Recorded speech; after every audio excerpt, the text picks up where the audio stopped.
Bom dia, Gonçalo. Hoje temos mais um Favas Contadas, hoje com o Gonçalo Santos Andrade, que é presidente da Portugal Fresh.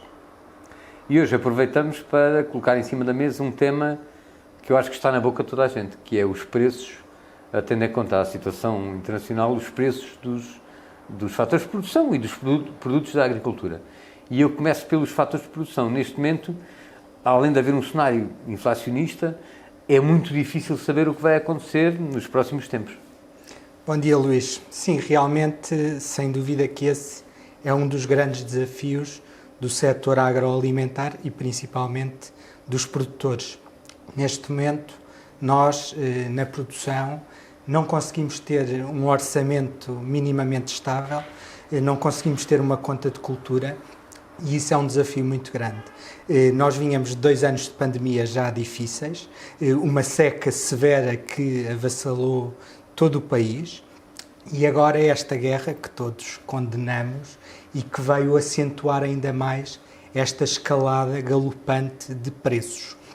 Esta instabilidade é muito preocupante, principalmente porque estão a dar ferramentas a outros concorrentes da União Europeia, principalmente a nível da latitude sul da Europa, ou seja, os nossos colegas espanhóis, franceses e italianos, que começam a ter outras ferramentas que os governos decidiram adotar, e por isso nós ficamos sempre muito nervosos neste cenário, quando começam a haver medidas diferentes entre os Estados, entre os 27 Estados, claro, da União Europeia.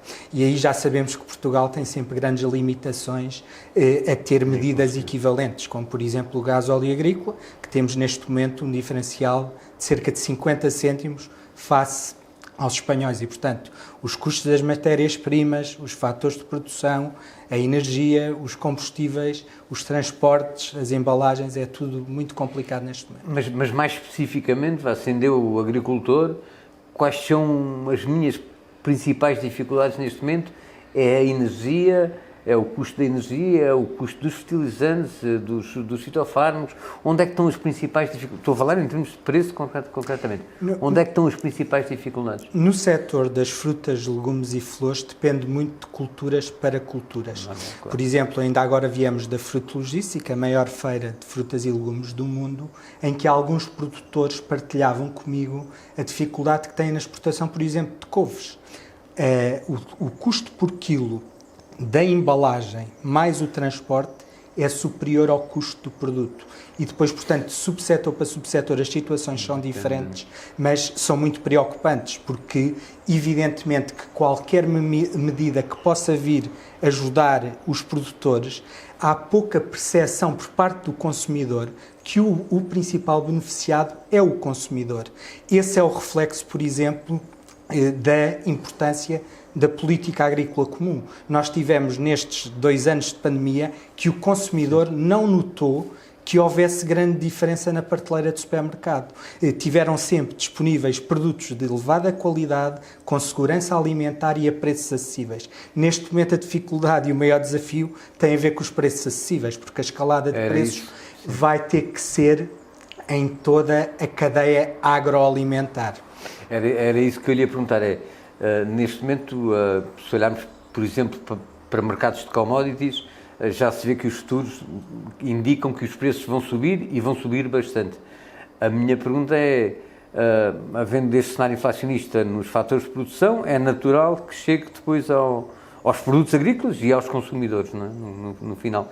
Isto vai acontecer, está a acontecer, neste momento há uma perspectiva, já nem falo a médio prazo, a curto prazo, de que haverá inflação e que esses preços vão ser refletidos no consumidor e, obviamente, no produtor também?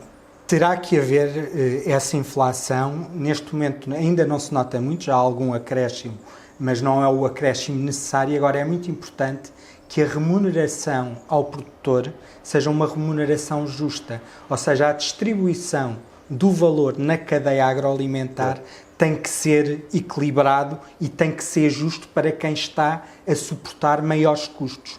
E isso é sempre uma dificuldade muito grande, porque nós sabemos que não temos a mesma força negocial que a indústria e o retalho, mas aí nós temos que trabalhar na cooperação empresarial, porque mesmo no setor das frutas e legumes nós continuamos só com 25% do valor da produção é que passa por estruturas como organizações de produtores, enquanto a média europeia são 50% e há países como a Bélgica que têm 92%.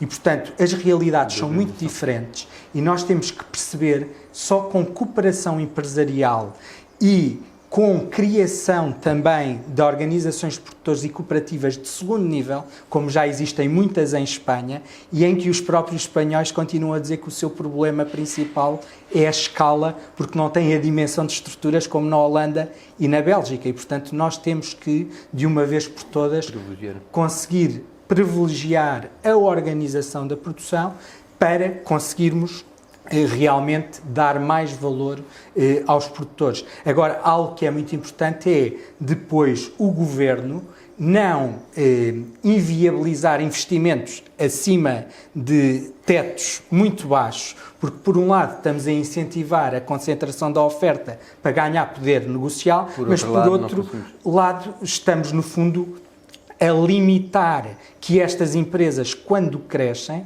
consigam ser competitivas a nível do investimento. E outra situação que me faz muita confusão é como é que durante estes 2 anos e meio que levamos de pandemia não conseguimos reconhecer o setor agroalimentar como um dos grandes motores económicos da economia da União Europeia e dar-lhe a importância devida, porque todo o dinheiro que nós consigamos colocar no produtor é o consumidor que vai ter benefício desse dinheiro investido na produção. E nós precisamos de alimentos para o mundo. Nós, neste momento, somos 7,95 mil milhões de consumidores, mas em 8 anos vamos ser 8,5 mil milhões. E, portanto, o setor não pode parar. E há bocado dizia que a política, o principal objetivo da política agrícola europeia é conseguir ter produtos seguros e a preço acessível para os consumidores europeus. A minha pergunta é, e pensando agora mais a nível nacional, o que é que podemos esperar, o que é que o setor pode esperar ou gostaria de ter da parte do Governo para fazer face a este cenário de incerteza e de aumento de preços?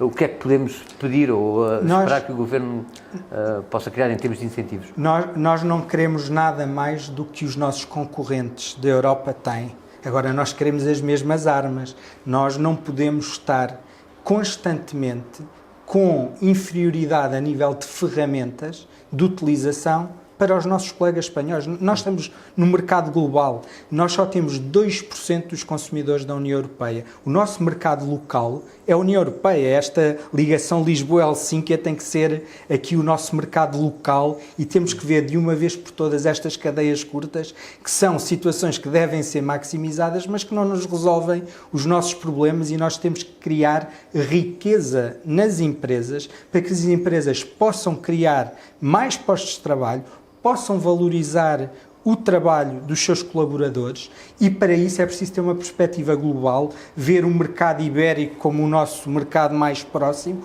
e, evidentemente, ter as mesmas condições que os outros produtores têm. E, portanto, quando há medidas a nível da energia, que já subiu 5 vezes em relação ao ano passado, medidas a nível dos combustíveis e que são diferentes de Estado-membro para Estado-membro, aí as nossas limitações começam a aumentar. Claro. Foi uma conversa curta, mas muito importante nesta fase de incerteza. Obrigado, Gonçalo, por ter estado connosco aqui hoje. Foi mais um Favas Contadas e cá nos vamos vendo na próxima edição de Favas Contadas. Obrigado, Gonçalo. Obrigado, Conselheiro.